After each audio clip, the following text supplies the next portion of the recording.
7ª Copa Luta da Vida, estamos aqui com o Marcelo Marques, que levou aí a categoria pena, né?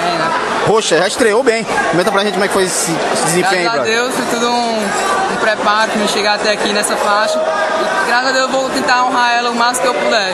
Vou cair em todos os campeonatos que eu puder, vou lutar. Em idade não importa, eu sou juvenil ainda, estou lutando adulto. Quando é pra lutar, eu tô lutando. E Marcelo, comenta aí pra gente qual foi o melhor momento aí do campeonato. Da tua trajetória aí. O melhor momento foi a primeira luta que eu acabei finalizando. Comecei bem, antes de 2 minutos eu finalizei.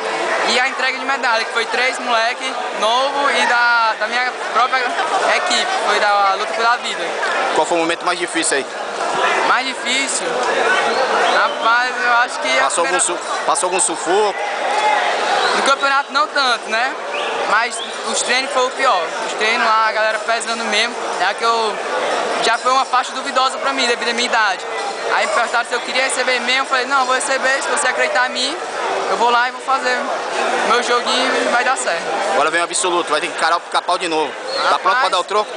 Rapaz, troco eu não vou ameaçar nada, mas eu tô me preparando, pra pegar os melhores, eu vou arriscar aí, né?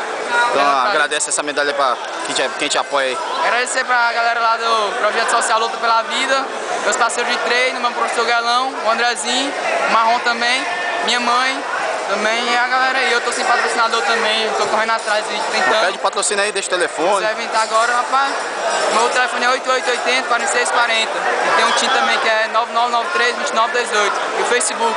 O que tá precisando? Quem quiser te ajudar precisa. Mas o que pesa mesmo assim é até pouco as inscrições, se liga? Como é muito campeonato, as inscrições tá pesando mesmo. Suplementação, até mesmo kimono pra treinar. É isso aí. Precisando mesmo aí, a força. Valeu, galera. Valeu, galera.